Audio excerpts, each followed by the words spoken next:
Well, here we are again for another rare gaming experience, and you're gonna see me go back to the arcade a lot on this series, and today is really no exception, because today I'm gonna look at a cabinet that I never really thought of as rare at all. Nope, today is a new one for me in part because of how the cabinet worked, and in part due to how legitimately rare the cabinet itself was. Far more than I think any of us ever realized, because it honestly seemed like it was everywhere when we were kids. And that's the 6-player version of the XMEN arcade cabinet.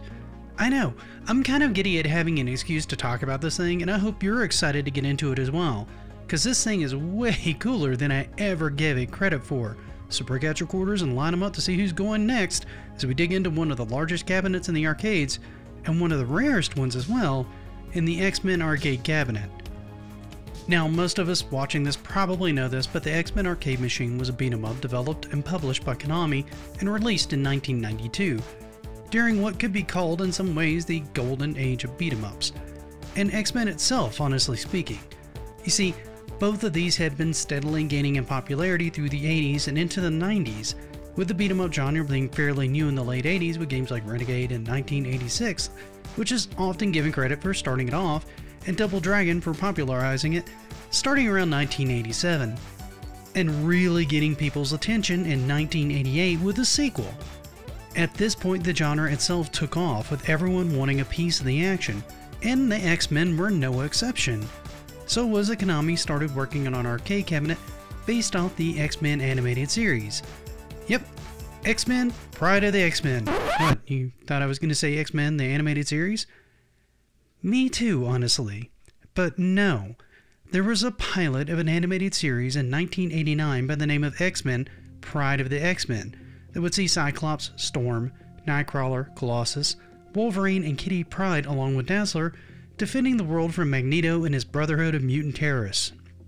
These included Toad, Blob, Pyro, Juggernaut, and the White Queen. Why have you never heard of this? Well, that's because it only ever had a pilot episode. Around the time that this came out, Marvel had issues with New World Pictures, who purchased the Marvel Entertainment Group, and then sold that to the Enters Group in 1989, who pretty much immediately put a hold on every project in progress, save one, Muppet Babies.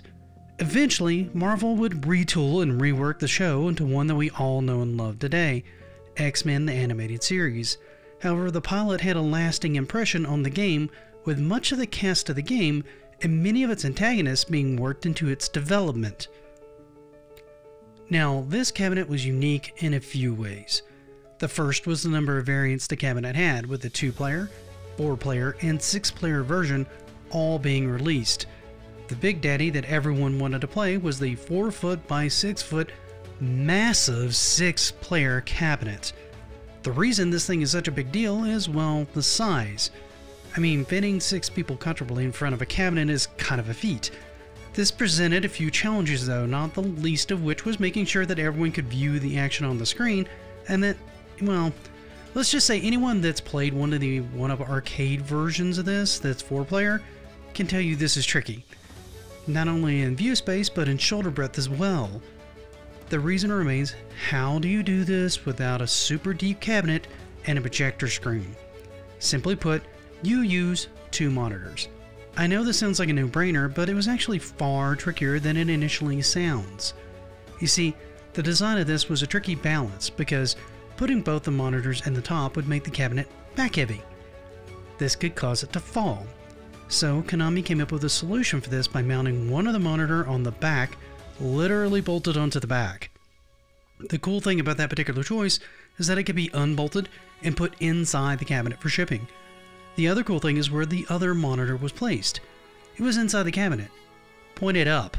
Yeah, it pointed the monitor straight up and then used mirrors to reflect it next to the other screen. This allowed them to balance the weight of the cabinet, making it stable and still having enough real estate to allow players to play the game comfortably together.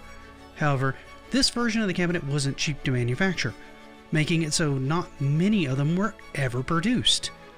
According to the Arcade Museum, only 433 of these cabinets were ever made. If you trust Reddit a little bit better, that number could go as high as 600 in total. which seems insanely low for a cabinet I thought I saw everywhere as a kid. However, this does make it, in many ways, one of the rarer cabinets ever created that I'm aware of. However, what do you guys think of this cabinet? Do you think it warrants being on this list at all? Do you think it's this rare, or do you think it's been underreported? What do you think of the X-Men and the X-Men arcade game in general? Did any of you ever play any variants of this arcade, and what was your experience? Did any of you ever own one of these monsters? If so, I'd love to hear from you about the setup, maintenance, etc. Sound off in the comments. And if you don't mind, please leave this video a like.